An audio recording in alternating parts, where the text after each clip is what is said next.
성도 여러분 안녕하십니까?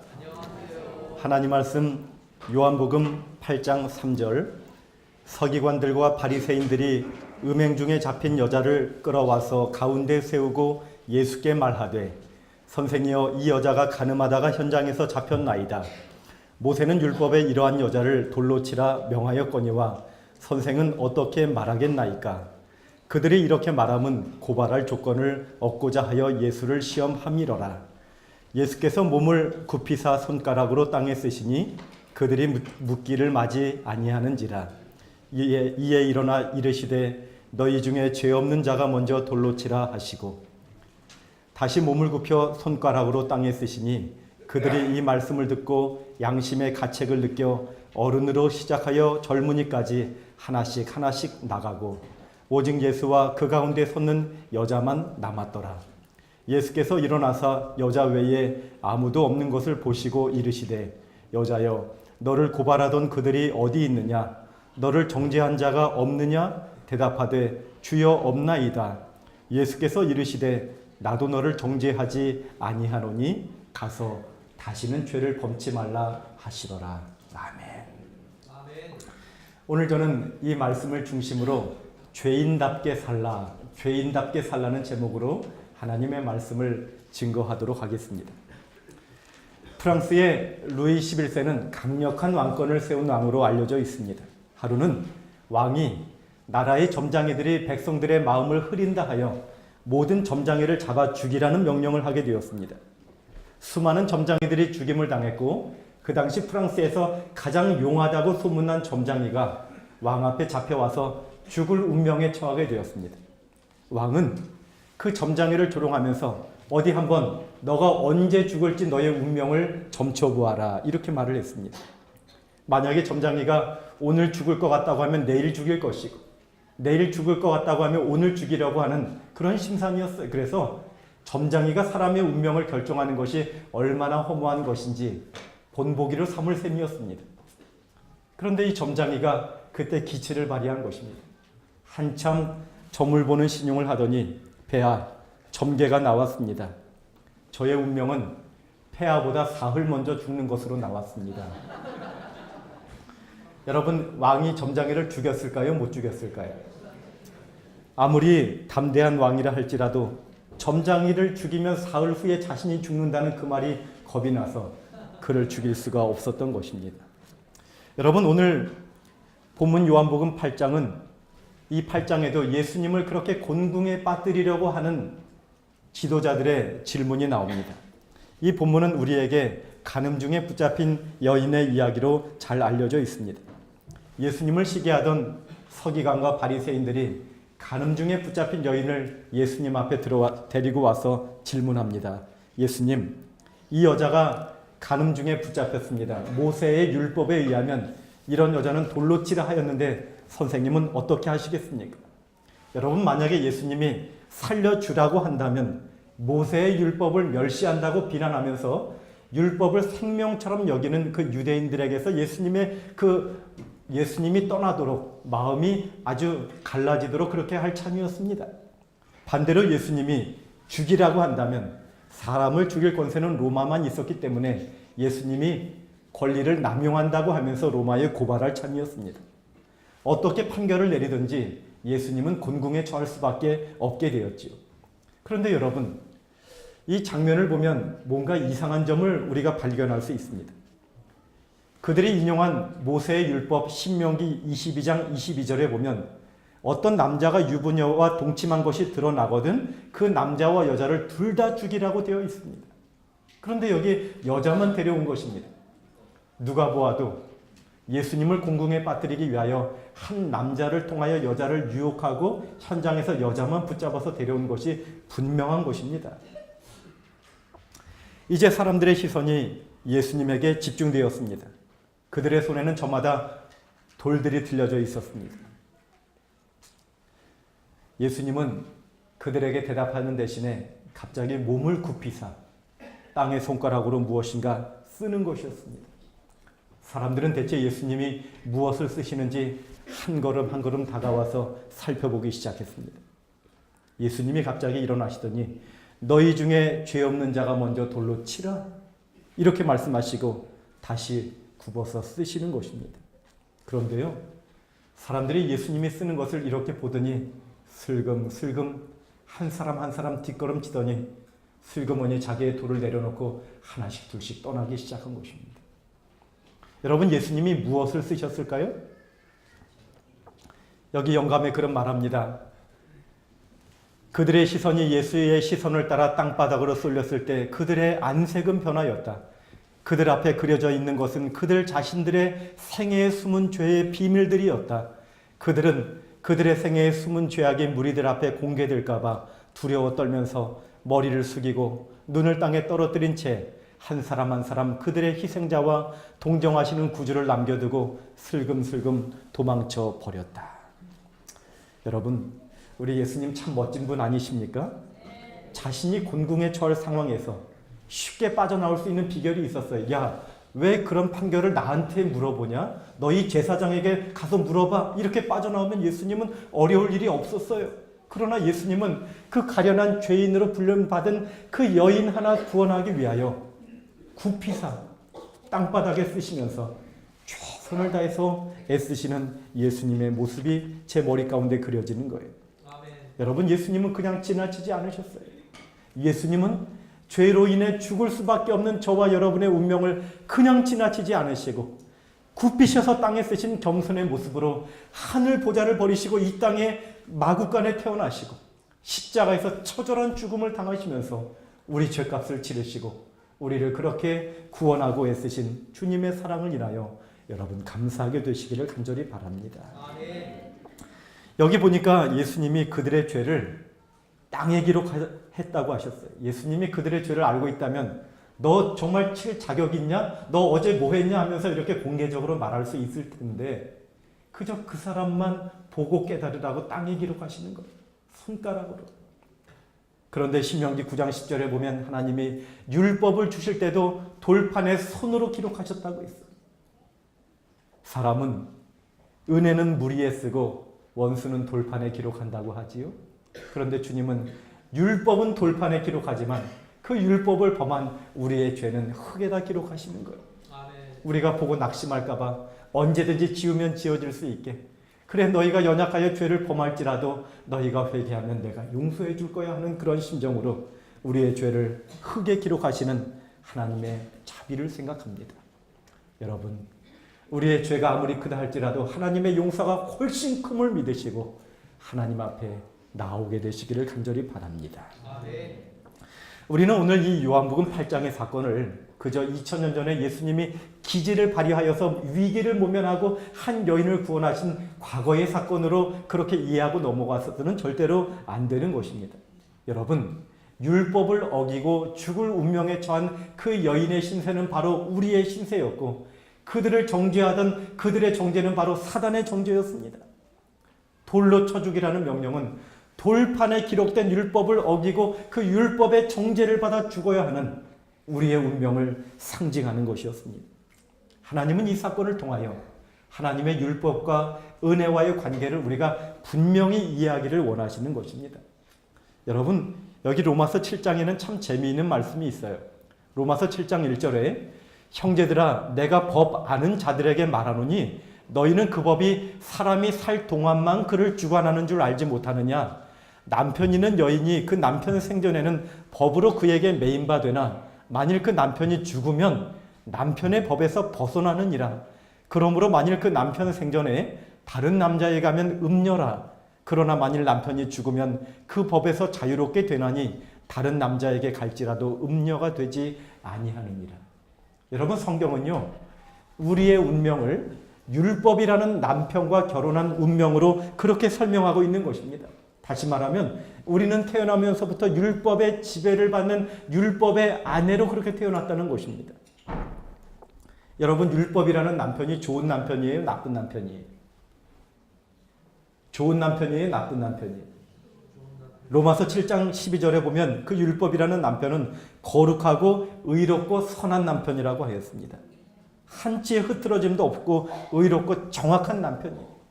그런데 이 남편의 단점은 동정심이 없다는 것입니다. 그래서 우리가 잘못할 때마다 우리의 죄를 정확히 지적합니다. 남을 미워하면 안 돼, 거짓말하면 안 돼, 안식일 지켜야 돼, 이거 하면 안 돼, 저거 하면 안 돼. 여러분, 그의 말이 하나도 틀린 말이 없지만 그런 남편과 살면 어떨까요? 행복할까요? 숨이 막힐 것입니다. 그런데 여러분, 이 남편의 결정적인 단점은 그렇게 정확하게 지적을 하지만 우리가 그 지적을 받고 변화되지 않는다는 것입니다. 그런데 어느 날 눈앞에 멋진 남자가 나타났는데 그분은 바로 예수님이십니다. 여러분, 예수님도 좋은 분이십니까? 예수님도 성경에 보니 의롭고 선하고 거룩하신 분이십니다. 그런데요, 그분은 완벽하신 분임에도 불구하고 동정심이 있으셔요. 우리의 잘못을 지적하는 대신에 우리를 도와주시는 분이십니다. 우리를 정죄하시는 분이 아니라 오히려 우리의 잘못으로 인하여 당한 대가까지 지불하시고 우리를 용서하시고 품어주시는 분이십니다. 여러분, 그런데 우리가 전 남편을 버리고 홀랑 예수님께 갈 수가 없어요. 그러면 간음죄를 짓는 것입니다. 어떻게 할까요? 우리 이미 로마서 7장의 말씀처럼 율법이 살아있는 동안에 우리가 갈 수가 없어요. 그러면 간음죄를 짓는 것입니다. 언제까지 갈 수 없어요? 율법이 죽을 때까지. 죽으면 갈 수 있다는 거예요. 여러분, 어떻게 하면 이 율법이라는 남편에서 벗어나서 그 멋진 남편이신 예수님께로 갈 수가 있을까요? 일반 교회들은 이 문제를 해결하기 위하여 율법이 패했다고, 그 남편이 죽었다고 그렇게 가르치지만 그것은 성경의 가르침이 아닙니다. 여러분, 마태복음 5장 18절에 진실로 너희에게 이르노니 천지가 없어지기 전에는 율법의 1.1핵이라도 안 변한다고 했어요. 여러분, 천지가 없어지기 전에 이 남편은 절대 죽지 않는다고 했어요. 그러면 어떻게 합니까? 성경은 그 방법을 말하는데 율법은 안 죽는데 그 대신 성경이 제시하는 방법은 내가 죽는 것입니다. 이것을 영적인 표현으로 자아가 죽는다고 말합니다. 율법에 대하여 죽는 것이라고 말합니다. 자, 그러면 우리가 이렇게 항변하겠죠?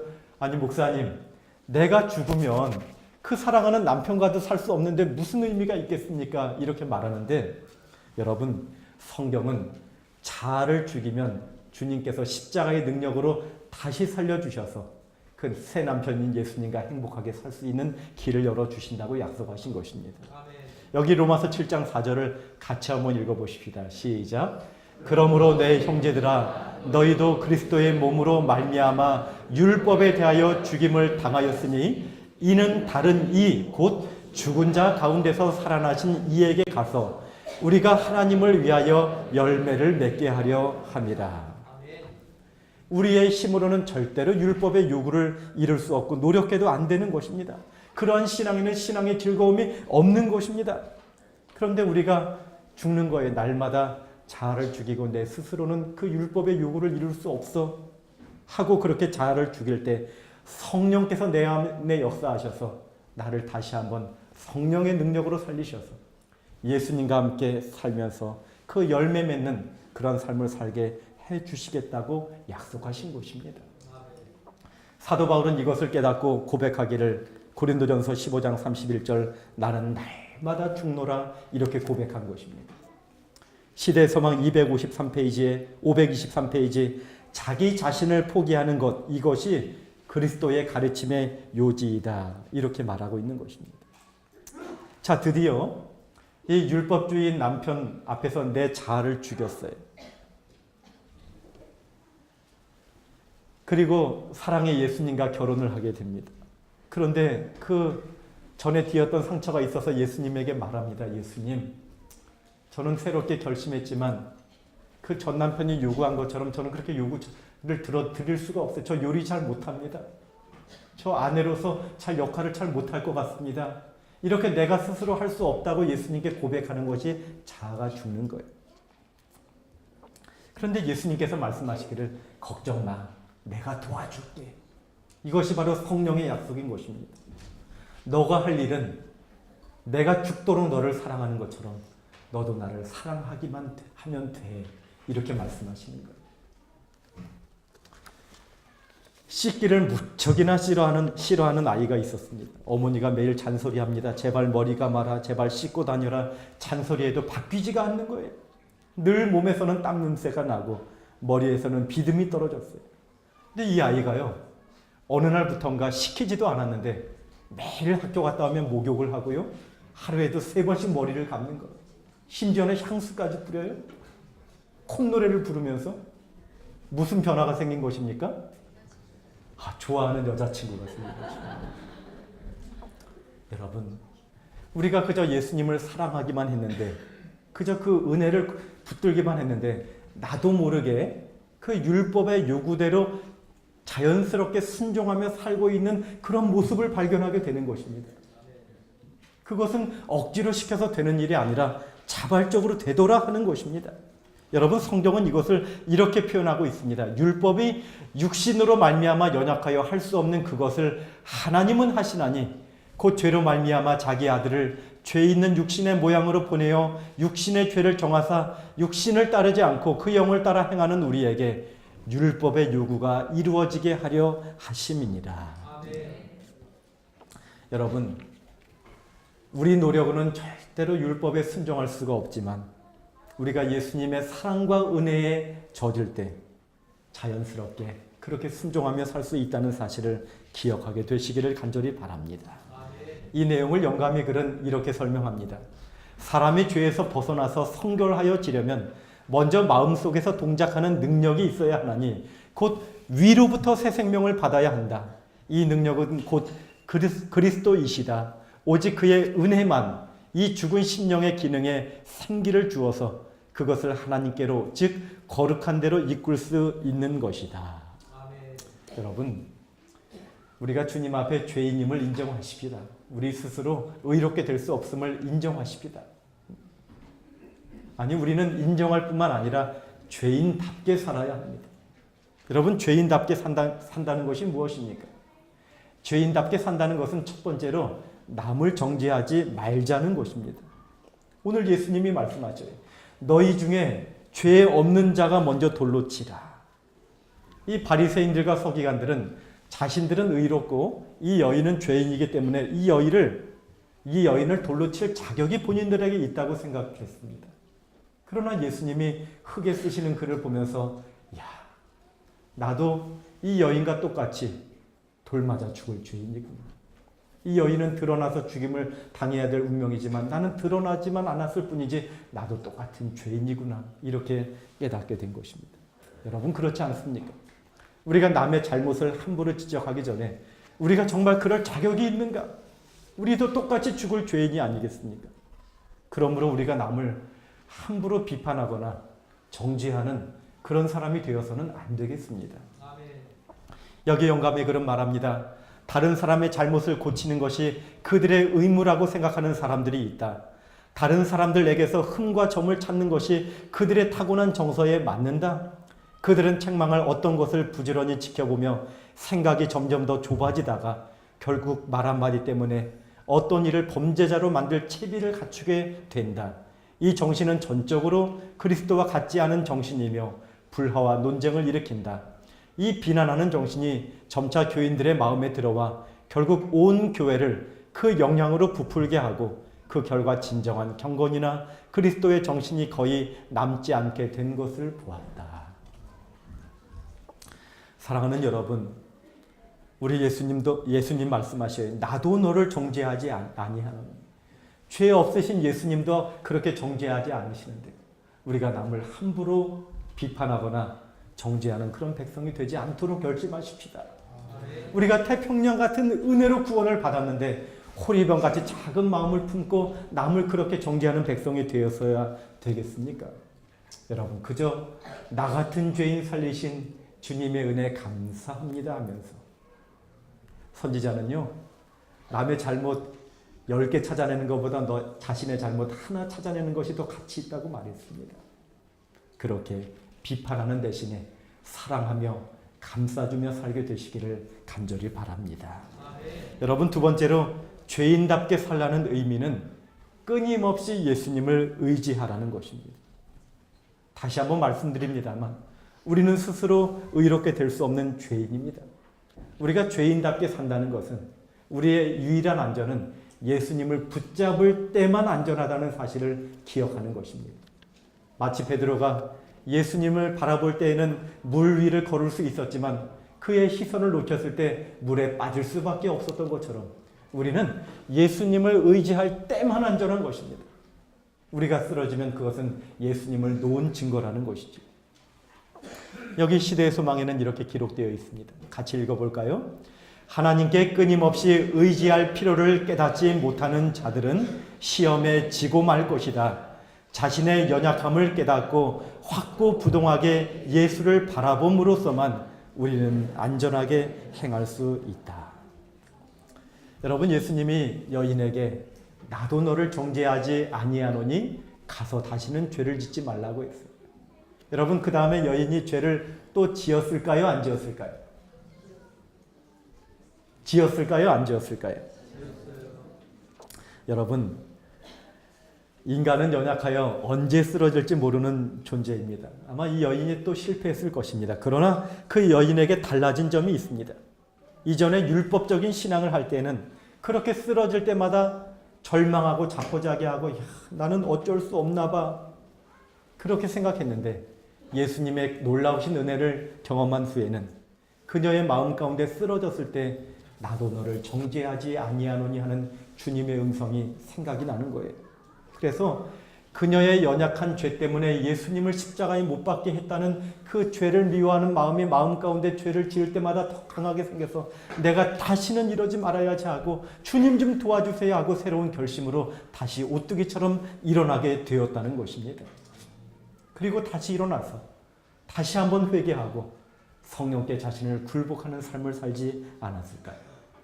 여러분, 이 여인이 바로 시몬의 집에서 옥합을 깨뜨려 예수님 발에 부었던 여인이요. 예수님이 돌아가셨을 때 무덤에 제일 먼저 찾아간 바로 그 여인이었습니다. 이후에 여인의 삶은 진정으로 변화되었고 평생 아름다운 삶을 살았을 것이 분명한 것입니다. 여러분, 우리가 죄인답게 산다는 것은 내 스스로 죄를 이길 수 없다는 사실을 인정하고 끊임없이 예수님을 의지하고 붙드는 삶임을 기억하게 되시기를 간절히 바랍니다.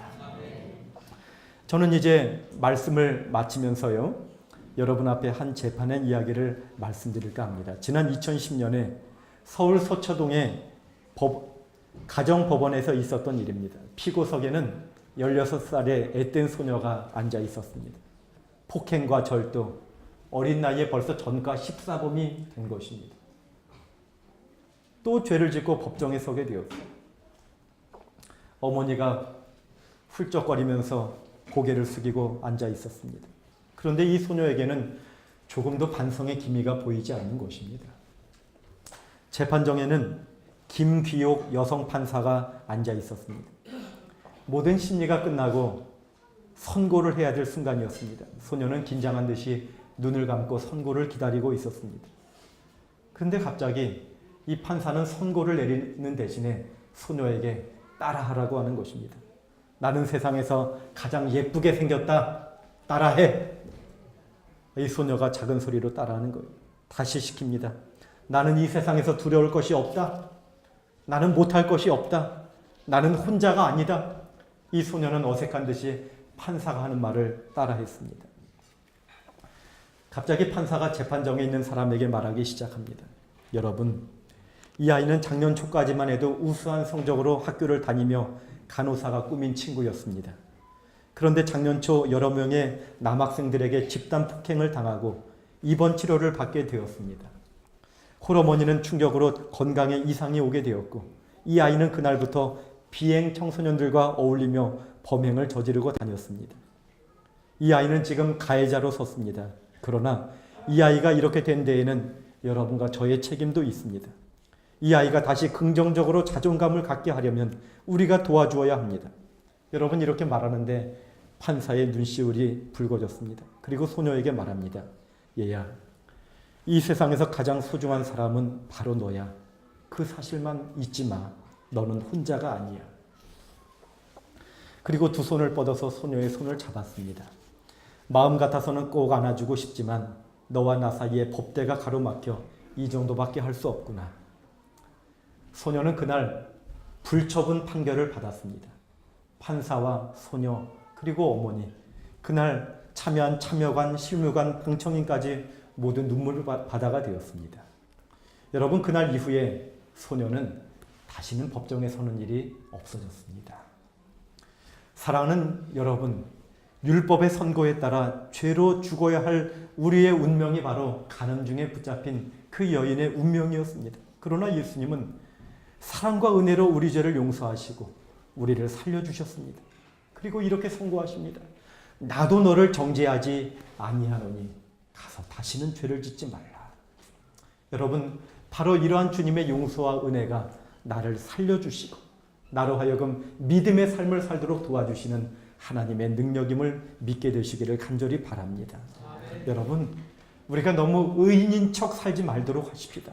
나는 마치 의로운 사람인 척 다른 사람들을 함부로 재단하고 비판하고 정죄하는 그런 삶을 살지 말도록 하십시다. 주님 없이는 한순간도 안전할 수 없음을 인정하면서 끊임없이 주님만 붙들고 살도록 하십시다. 진정으로 죄인다운 삶, 그래서 주님의 은혜로 의인으로 인정받는 그런 복된 삶, 저와 여러분의 삶이 되시기를 간절히 바라면서 말씀을 마치도록 하겠습니다.